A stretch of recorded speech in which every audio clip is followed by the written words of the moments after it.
Bom dia, pessoal. Tô aqui de volta. Mais um dia.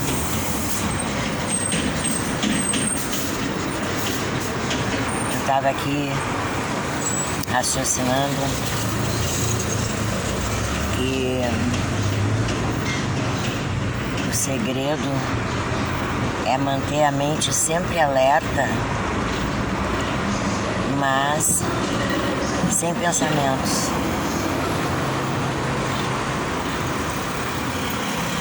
Não é necessário pensar em nada, nem chegar a nenhuma conclusão, a não ser que seja uma conclusão espiritual. Então,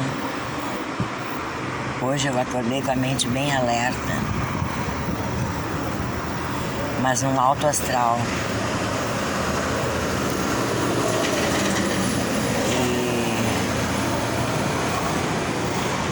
A tentação é fazer algo, pensar em algo, porque isso é o que o ego, é o que a mente comum, que se sente separada como um ser individual, se sente tentada a fazer. E agora eu sei que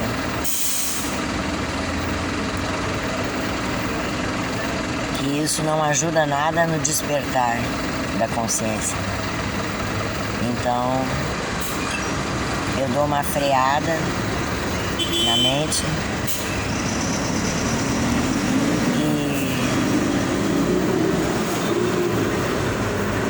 e fico somente curtindo o estado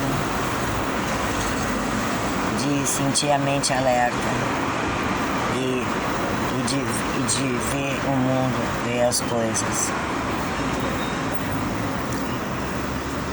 E uma coisa que eu aprendi, tanto pelo meu pai como pelo que eu estudei sobre espiritualidade, sobre despertar da consciência, é que o segredo está entre um pensamento e outro. O pulo do gato ou o portal para o despertar da consciência é justamente aquele intervalo entre um pensamento e outro. É quando a mente se acalma, fica serena e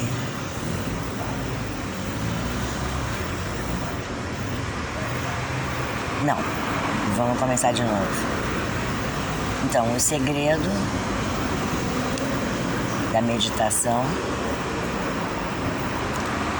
é o intervalo entre um pensamento e o outro.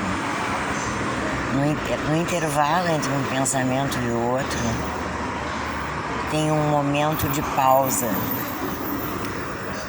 um momento de silêncio.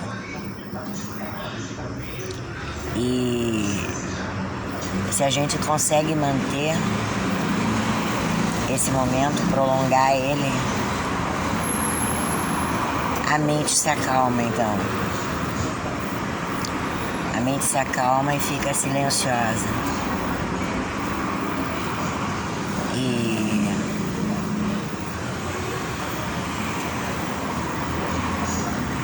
é como num lago,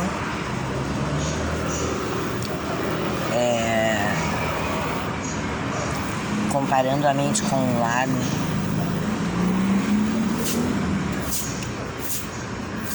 o lago, ele pode estar, quando a mente está com os pensamentos, o lago, ele está se movendo, formando ondas. Os pensamentos são como ondas no lago. E quando o lago está com ondas, a gente não consegue enxergar o céu, o reflexo do céu. Porque ele fica... a imagem não fica nítida. E quando os pensamentos cessam, e quando as ondas do lago cessam, a gente pode enxergar o reflexo do céu.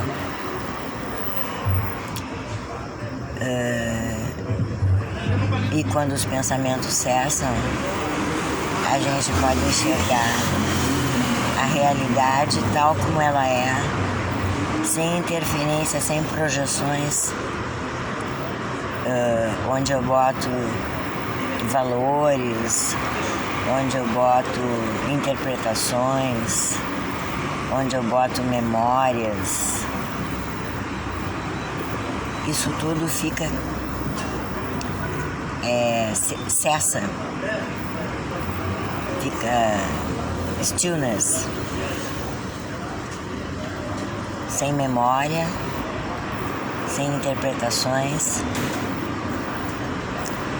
sem pensamentos, sem histórias, apenas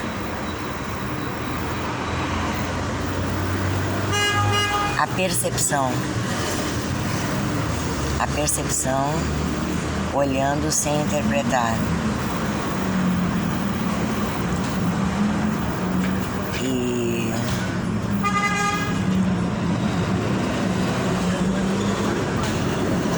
então, quando a percepção olha sem interpretar, ela consegue ver a realidade tal como ela é, sem interpretar, né? E não há necessidade de chegar a nenhuma conclusão sobre a realidade, apenas observar.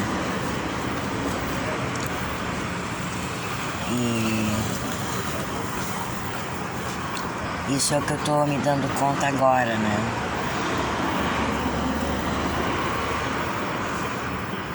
E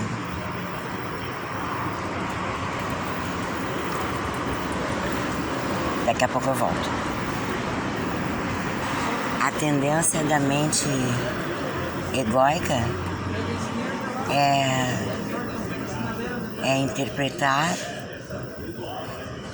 é criar uma história, né, de eu, do meu eu.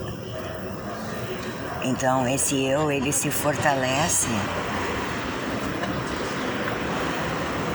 criando uma história. Ah, eu sou isso, eu sou aquilo, eu quero isso, eu quero aquilo.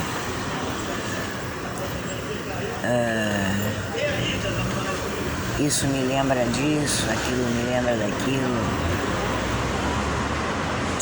Se compara, né? Vem a comparação.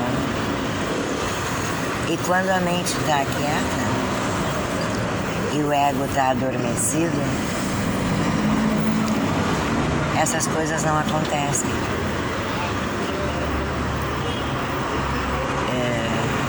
Existe um estado de calma e de vazio. Na verdade, fica um vazio, né? Fica um vazio sem julgamento. Não há necessidade de pensar em nada. A mente ansiosa, a mente quando está ansiosa, quando não está serena, quando não está calma, ela sente a necessidade. Oi, eu vou querer uma coquinha pequenininha, daquela mini.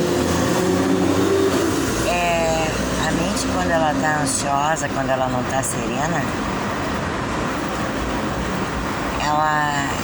ela se segura nos pensamentos. Ela sente necessidade de pensar. Não tem Coca Zero? Desculpa, eu me esqueci de falar. Então, ela sente necessidade de pensar. É como se os pensamentos que vêm fossem para criar, recriar a sua existência.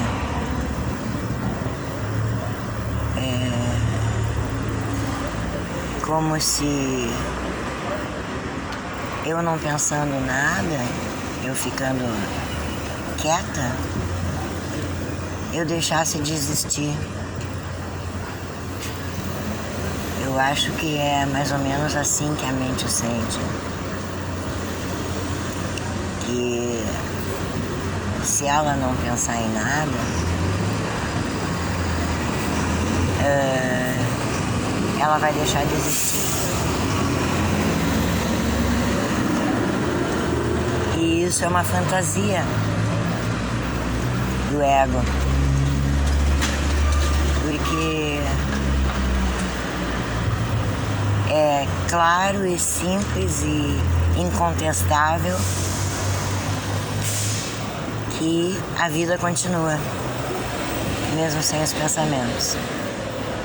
Eu vou comer uma torrada agora, daqui a pouco eu volto. Hoje de manhã, quando eu ainda estava em casa, depois que eu acordei, eu pensei assim, puxa vida, eu tô me sentindo tão bem que e eu acordei tão cedo que eu poderia fazer alguma coisa. Poderia aproveitar o dia melhor. Poderia fazer alguma coisa útil. Ou poderia fazer alguma coisa produtiva, na verdade. E eu acho que isso aí todo aposentado deve pensar, né? Fazendo uma piadinha aqui.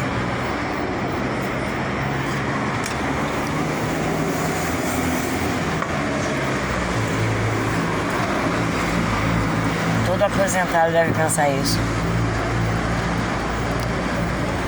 E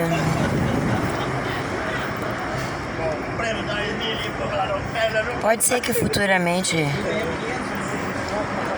eu tenha alguma ideia de alguma coisa para fazer, né? Que não seja só o que eu faço normalmente. Mas ao mesmo tempo eu penso que eu tô sendo útil. E isso me acalma, porque eu tô cuidando da casa, eu tô sendo uma dona de casa, tô fazendo o alimento, preparando o alimento, né? Porque o meu filho tá precisando de mim nesse momento. É necessário que tenha alguém em casa, cuidando das coisas, servindo comida, deixando as coisas limpas. Então, eu não tô sendo de todo inútil. Não tô sendo de todo improdutiva.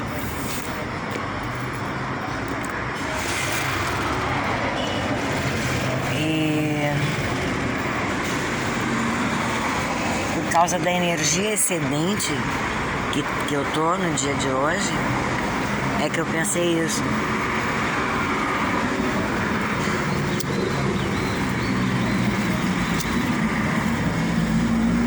Porque às vezes tem dias que eu me acordo e que eu tô me sentindo assim zonza e cansada, ainda sob efeito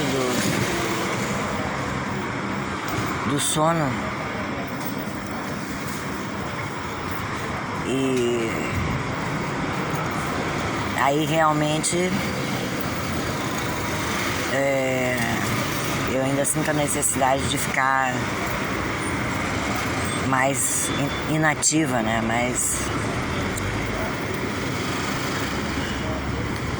Mas hoje eu me acordei com todo o gás, assim. E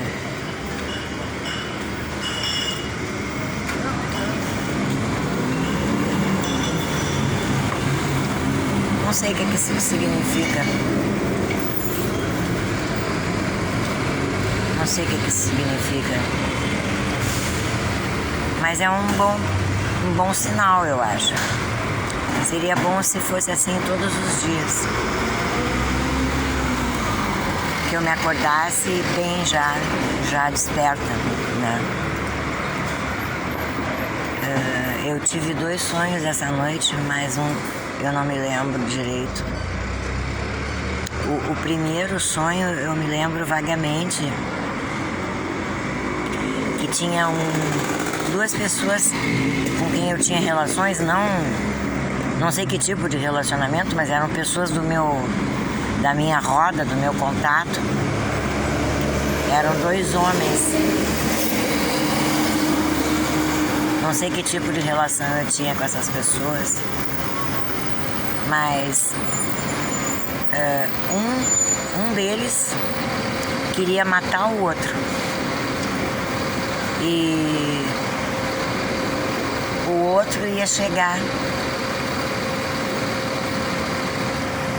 E o sonho era em torno do problema de evitar que eles se encontrassem.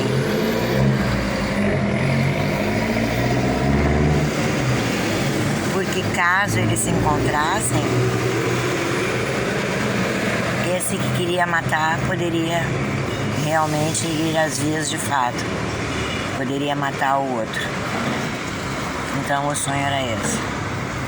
Mas eu não me lembro dos detalhes, nem do que foi feito. Era feito uma coisa para esconder, para evitar o contato deles. Era isso.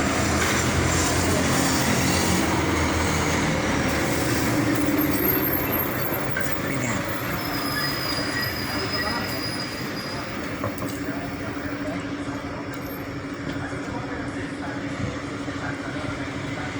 Eu tenho tido sonhos bem vívidos. Eu parei de relatar aqui, mas eu tô pensando talvez em me escrever. Eu tenho que comprar um caderno, tenho que me organizar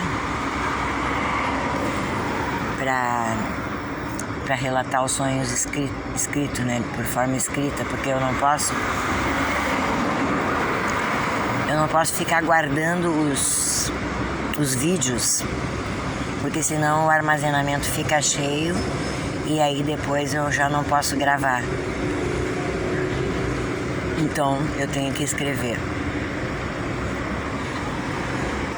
Esse livro que eu tô lendo, o Babbitt, ele é muito, muito bom, muito bem escrito. Mostra que o autor é uma pessoa muito, muito esperta, muito atirada, muito observadora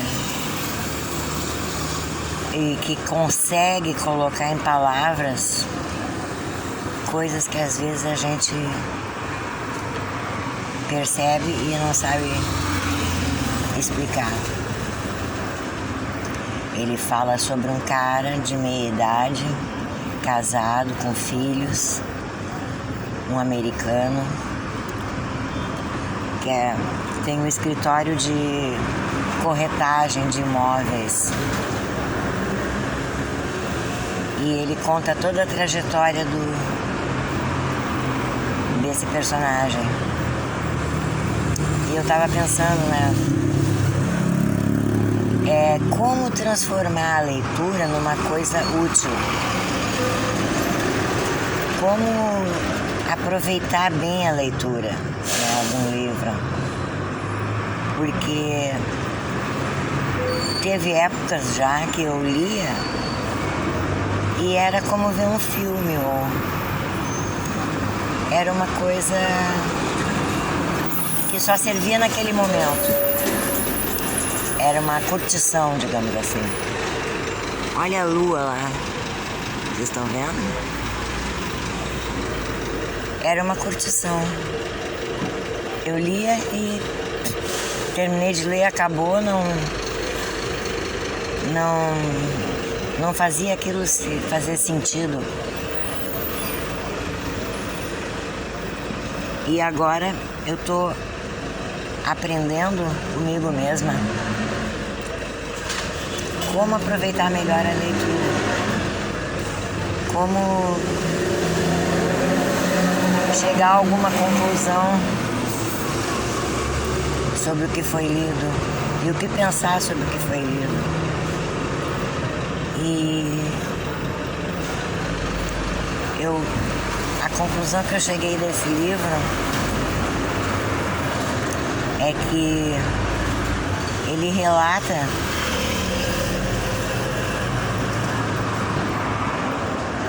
como o ego dessa pessoa funciona,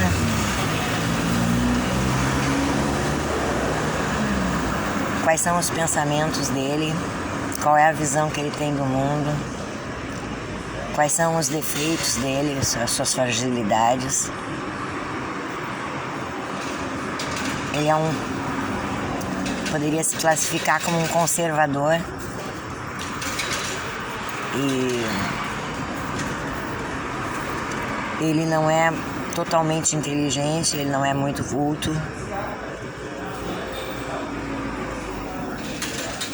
E relata também a crise existencial, uma crise existencial que ele passa, porque mostra justamente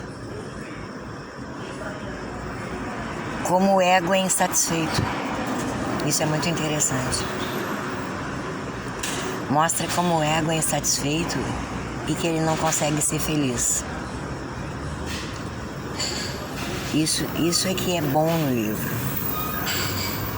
Mostrar, o fato de ele mostrar isso, né? Como o ego se sente vazio, como o ego se prende a conceitos, a maneiras de ver a vida, a valores. Então, como conservador, ele se prende a valores conservadores. Mas dentro desses valores conservadores, ele não se sente feliz, não se sente realizado. Mesmo com todos esses valores, ele percebe que existe um vazio, uma insatisfação. Então, a conclusão que eu cheguei é que isso mostra que o ego, ele não dá conta de... Existe uma falha, né? Justamente por se sentir um ser individual, com uma história pessoal e separado do todo.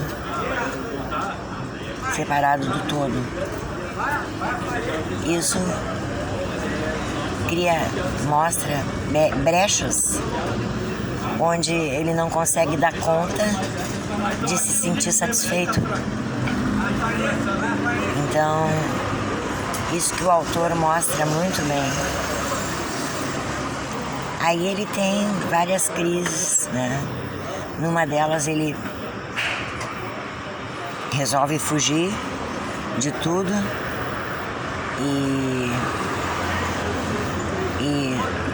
ir pro mato, virar tipo um homem das cavernas, assim, viver só com a natureza, abandonar a família.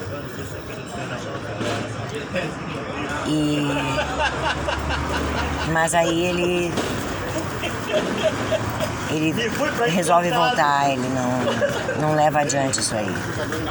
Mas era uma busca, né? Uma busca E o que eu acho interessante é que isso mostra que ele não estava dormindo totalmente como os outros. Porque as outras pessoas com quem ele convive, elas estão totalmente presas, totalmente vivendo o seu filmezinho e satisfeitas. Elas estão vivendo totalmente no ego. Mas ele tem uma...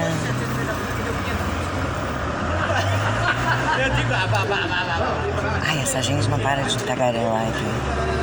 Só falam merda. Vou lá naquele mercado, lá tem calabresa, né? É, isso mesmo, vai lá. Vai lá bem rápido. Calabresa? Então, Não, calabresa pra você. isso mostra que ele já tem alguma coisa que é a mais que as pessoas com quem ele convive. Ou seja, é uma insatisfação. Essa insatisfação, ela nasce da consciência. Porque ele percebe que existe alguma coisa falsa. Ele percebe que aquilo tudo é um tipo de um teatro.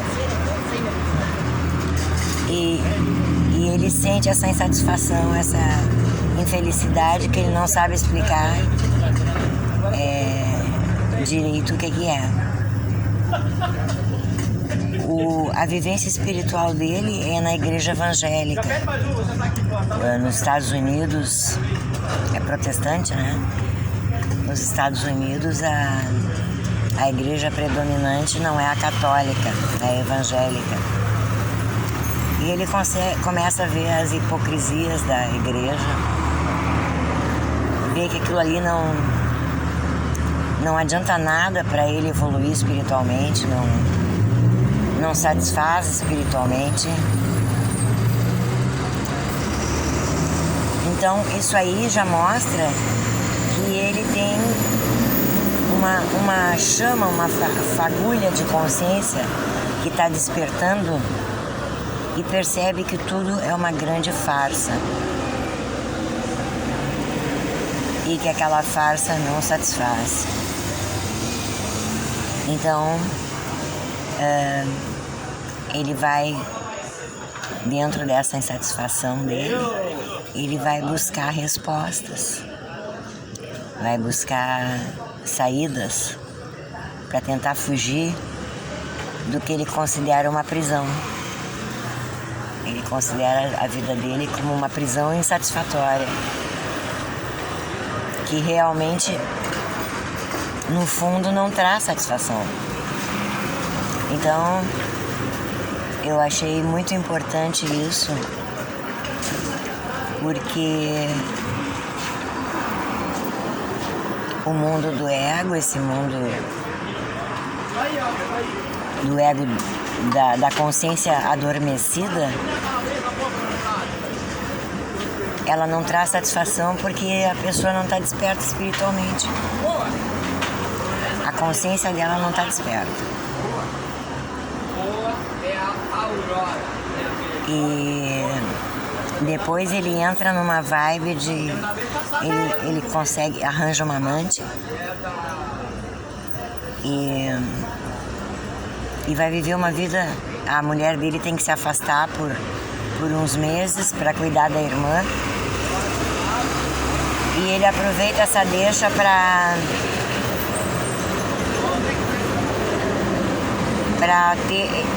criar essa vida paralela, onde ele arranja uma amante, é uma pessoa viúva, uma mulher viúva. E ele sempre tinha a fantasia de encontrar alguém que entendesse ele, porque a mulher dele vive totalmente no ego e como é que se diz? Ela fortalece para ele essa vida que ele vivia, né? De conservador, de homem de bem, de homem que vai à igreja, que convive com pessoas de bem, que é contra os esquerdistas. E a mulher dele fortalece isso. Ela, não é fortalece a palavra, ela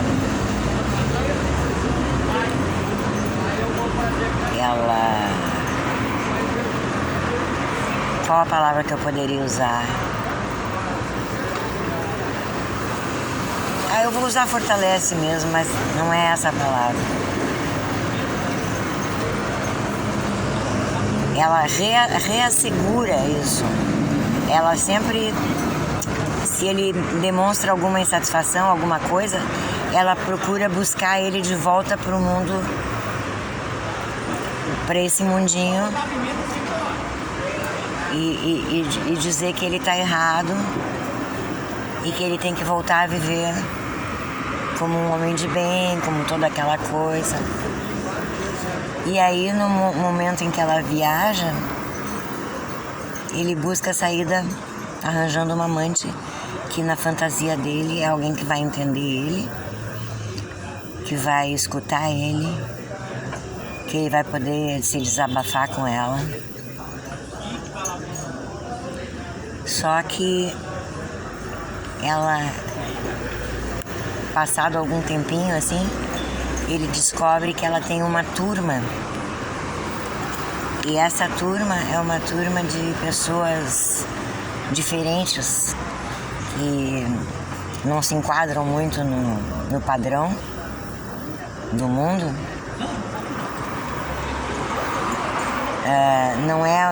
Não tem nenhuma conotação política essa turma. Não se trata de política, mas de costumes. E eles são todos muito loucos, assim. Ficam se encontrando, saindo para festear. Às vezes se encontram na casa de um, na casa de outro. Ou saem para festear. Bebem pra caramba. Bebem e fumam pra caramba.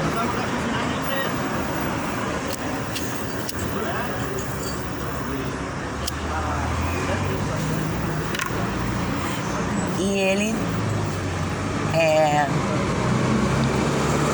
embora ele fique um pouco abalado, assim, de perceber que ela não é uma pessoa sozinha, que na verdade ela tem uma turma, ele resolve se encaixar na turma. E ele faz tudo para se encaixar naquela turma. Ser como eles, né? E dentro disso aí, ele começa a beber pra caramba. Começa a chegar todos os dias em casa bêbado, de madrugada.